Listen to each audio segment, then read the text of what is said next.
मोदियों द्वारा बीएसपी को कमजोर करने के लिए जो भी षड्यंत्र रचे गए हैं, तो इन सब का पिछले एक वर्ष का पूरा लेखा जोखा मेरी हर वर्ष आज के ही दिन के लोग मेरा जन्मदिन पार्टी व मूवमेंट के हित में इसे जन कल्याणकारी दिवस के रूप में बहुत ही सादगी के साथ मनाते हैं। और इस मौके पर पार्टी के वरिष्ठ लोग खासकर आम जनहित से जुड़ी उन जन कल्याणकारी योजनाओं के बारे में बताते हैं जिन्हें यहाँ यूपी में बीएसपी की 4 बार मेरे नेतृत्व में रही सरकार में शुरू किया गया था तथा उन्हें कांग्रेस, बीजेपी व अन्य विरोधी पार्टियों की सरकारों की तरह अधिकांश सरकारी कागजों में ही दर्ज करा के नहीं छोड़ दिया था, बल्कि जमीनी हकीकत में भी लागू करके दिखाया था, जिनसे फिर यूपी में सर्व समाज में से विशेषकर गरीबों, मजदूरों, बेरोजगारों, किसानों, व्यापारियों, कर्मचारियों, युवाओं, महिलाओं, छात्रों व अन्य मेहनतकश लोगों के साथ साथ यहाँ दलितों, आदिवासियों, पिछड़े वर्गों, मुस्लिम एवं अन्य धार्मिक अल्पसंख्यक समाज के लोगों की भी स्थिति में काफी सुधार आया है। और अब अपने राजनीतिक लाभ के लिए उनमें से कुछ योजनाओं की नकल करके केंद्र व राज्यों की भी सरकारें इनका नाम व थोड़ा स्वरूप आदि बदलकर इन्हें चला भी रही है। लेकिन ये भी सच है कि उनके प्रति इनकी नीयत व सोच सही नहीं होने की वजह से इन पार्टियों की सरकारें इन्हें कोई खास लाभ नहीं दे पा रही हैं। इसके साथ साथ यहाँ मैं ये भी बताना चाहती हूँ कि हमारी पार्टी की रही सरकार द्वारा जिन लोगों के हित व कल्याण के लिए यहाँ असंख्य जन कल्याणकारी योजनाएं शुरू की गई हैं, जिनसे इन्हें काफी लाभ पहुंचा है, उन्हें हमेशा लोगों के दिल व दिमाग में बरकरार बनाए रखने व साथ ही उनमें बीएसपी के प्रति आस्था व निष्ठा आदि बनाए रखने के लिए भी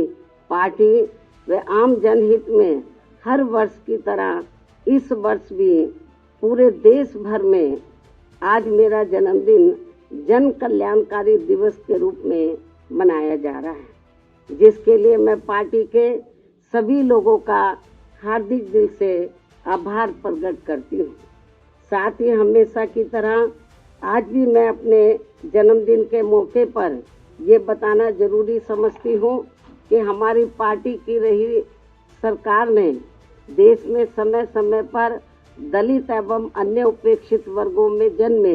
हमारे महान संतों, गुरुओं व महापुरुषों में भी खासकर महात्मा ज्योतिराव फूले, श्री छत्रपति शाहू जी महाराज,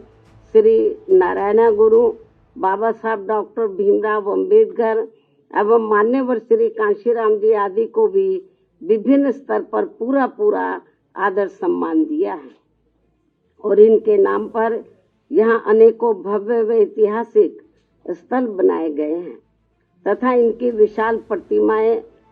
लगाई गई हैं। साथ ही जनहित में अनेकों विशाल पार्क व गार्डन आदि भी बनाए गए हैं। इसके साथ साथ इनके नाम पर अनेकों नए जिले बनाए गए हैं तथा आम जनहित की भी असंख्य योजनाएं शुरू की गई हैं, जिनके अब अपने राजनीतिक स्वार्थ में विरोधी पार्टियों की सरकारें भी नकल कर रही हैं और जिनकी शुरू से ही इनके प्रति सोच व नियत मुंह में राम व बगल में छुरी की तरह ही बनी रही है, जिसमें अभी तक कुछ भी बदलाव नहीं आया है। इतना ही नहीं बल्कि इनके बताए हुए रास्तों पर चलकर ही हमारी पार्टी की रही सरकार ने हर मामले में व हर स्तर पर बहुजन समाज के लोगों को प्राथमिकता देते हुए यहाँ सर्वजन हिताय व सर्वजन सुखाय की नीतियों एवं सिद्धांतों पर आधारित ये सरकार चलाई है। ऐसे सभी संतों, गुरुओं व महापुरुषों को भी आज मैं अपने जन्मदिन के मौके पर पूरे तहे दिल से नमन करती हूँ। जिनके बताए हुए रास्तों पर चलकर ही मैंने देश में यहाँ सदियों से उपेक्षित रहे, खासकर दलित एवं अन्य उपेक्षित वर्गों के लोगों को मान सम्मान के साथ अपने पैरों पर खड़े करने के लिए अपनी पूरी जिंदगी भी समर्पित कर इनके मूवमेंट को आगे बढ़ाने के लिए विभिन्न स्तर पर जो भी प्रयास किए गए हैं और इस दौरान जो भी उतार चढ़ाव आए हैं तथा विरोधियों द्वारा बीएसपी को कमजोर करने के लिए जो भी षड्यंत्र रचे गए हैं, तो इन सब का पिछले एक वर्ष का पूरा लेखा जोखा मेरी हर वर्ष आज के ही दिन अर्थात मेरे जन्मदिन के मौके पर जारी होने वाली पुस्तक मेरे संघर्ष में जीवन एवं बीएसपी मूवमेंट का सफरनामा में हिंदी व अंग्रेजी में वर्णित कर दिया जाता है। जो फिर ये पुस्तक पार्टी में विशेष कर नए जुड़े लोगों के साथ साथ वर्तमान युवा पीढ़ी व आगे आने वाली पीढ़ी के लिए भी पार्टी व मूवमेंट के हित में उन्हें सही मार्गदर्शन व प्रेरणा आदि देने का ये अति महत्वपूर्ण कार्य करेगी, जिसका 21वें हिंदी व अंग्रेजी संस्करण का मैं विमोचन करूं। लेकिन उससे पहले मैं मीडिया के माध्यम से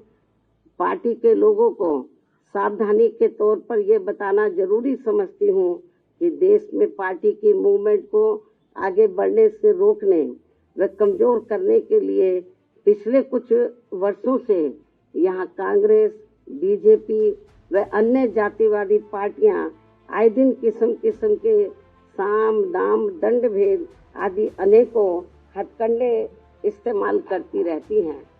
जिनका सही व समय से मुंह तोड़ जवाब देकर वे हर प्रकार की सावधानी बरतते हुए ही अपनी पार्टी के लोगों को पूरे देश में बीएसपी को हर स्तर पर मजबूत बनाना है और खासकर आबादी के हिसाब से देश के सबसे बड़े प्रदेश यूपी में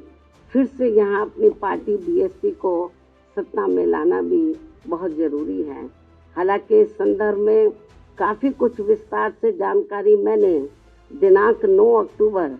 सन 2025 को बीएसपी के जन्मदाता एवं संस्थापक मान्यवर श्री कांशीराम जी की पुण्यतिथि के मौके पर यहाँ लखनऊ में इनके सम्मान में किए गए यूपी प्रदेश स्तरीय अति विशाल महा आयोजन में दे दी गई है। उन्हें मैं पुनः दोहराना नहीं चाहती हूँ, लेकिन यहाँ यूपी की आम जनता को सजग व सचेत करने के उद्देश्य से ये कहना जरूरी समझती हूँ कि पिछले महीने सन 2025 में उत्तर प्रदेश विधानसभा के हुए शीतकालीन सत्र के दौरान राजधानी लखनऊ में अकेले बीजेपी के ही नहीं बल्कि सपा व कांग्रेस के भी ब्राह्मण समाज के सभी विधायकों तथा सरकार के मंत्री आदि ने भी एक जगह इकट्ठा होकर अपने ब्राह्मण समाज की वर्तमान बीजेपी की सरकार में भी हर स्तर पर हो रही उपेक्षा तथा इन पर आए दिन हो रही जुर्म जाति आदि को भी लेकर काफी चिंता व्यक्त की गई है और ये स्वाभाविक भी है। जबकि यूपी में हमारी पार्टी ने पिछले कई हुए विधानसभा चुनाव में टिकट देने व सरकार बनने पर अन्य वर्गों की तरह ब्राह्मण समाज को भी हर स्तर पर उचित भागीदारी दी है। साथ ही इनके ऊपर किसी भी प्रकार से कोई भी अन्याय अत्याचार आदि नहीं होने दिया है, जिसे ध्यान में रखकर अब यहाँ ब्राह्मण समाज को भी कांग्रेस, बीजेपी व सपा आदि इन पार्टियों के किसी भी बहकावे में नहीं आना चाहिए। वैसे भी अब ब्राह्मण समाज को किसी का भी चोखा बाटी आदि नहीं चाहिए और न ही वे किसी की धमकी से भी डरने वाले हैं, बल्कि उन्हें हर स्तर पर पूरा मान सम्मान व उचित प्रतिनिधित्व तथा रोटी रोजी के भी साधन चाहिए। साथ ही इनके ऊपर कोई भी जुर्म जाति आदि नहीं होनी चाहिए, जो ये सब इनकी चाहत अभी तक बीएसपी की सरकार में ही पूरी हुई है। और इस बार बीएसपी की सरकार बनने पर फिर से इनकी ये सब चाहत जरूर पूरी की जाएगी। इनके साथ साथ क्षत्रिय व वैश्य समाज आदि के भी हित व कल्याण का तथा इनकी सुरक्षा आदि का भी हर मामले में पूरा ध्यान रखा गया है और आगे भी रखा जाएगा। वैसे भी हमारी पार्टी की रही सरकार ने हमेशा यहाँ सर्व समाज के हित व कल्याण का हर मामले में वे हर स्तर पर पूरा ध्यान रखा है। खासकर जाट समाज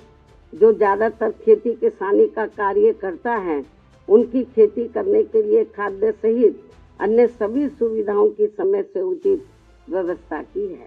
साथ ही गन्ना किसानों को तो काफी बढ़ाकर दाम दिया है। इनकी अन्य फसलों का भी उन्हें उचित दाम दिया है।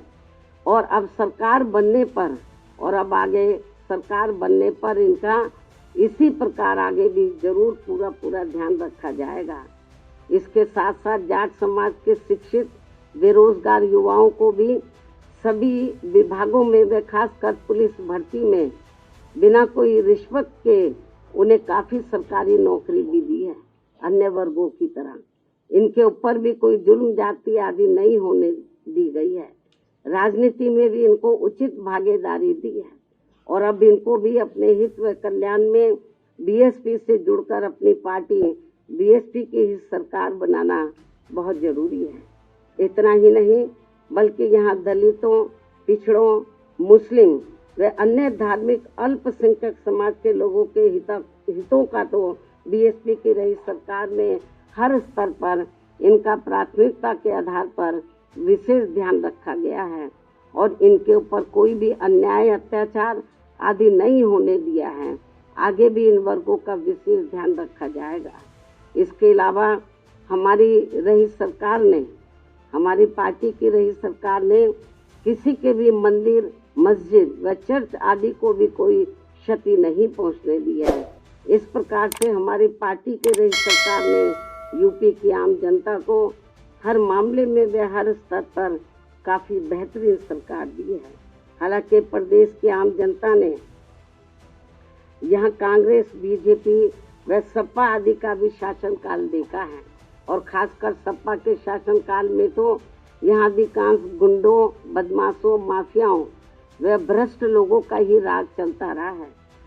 जिसमें इनके खुद के समाज को छोड़कर अधिकांश अन्य सभी वर्गों का शोषण होता रहा है। और इस मामले में दलित वर्ग के लोगों का तो इनकी सरकार में सबसे ज्यादा उत्पीड़न हुआ है, जिनके समाज के बीएसपी की प्रमुख नेता को भी सपा से अलग होने पर, जब गठबंधन की सरकार थी तो सपा से अलग होने पर दिनांक 2 जून सन 1995 को यूपी के लखनऊ सरकारी गेस्ट हाउस में मेरे ठहरने के दौरान वहां सरकारी मशीनरी की मदद से सपा के कई हजार गुंडों व बदमाशों आदि ने जो उस दिन मेरे ऊपर जानलेवा हमला करने का पूरा प्रयास किया है, ये सब भी किसी से छिपा नहीं है। इसके अलावा दलित एवं अन्य पिछड़े वर्गों में जन्मे हमारे महान संतों, गुरुओं व महापुरुषों की भी इनकी सरकार में हर स्तर पर काफी उपेक्षा की गई है।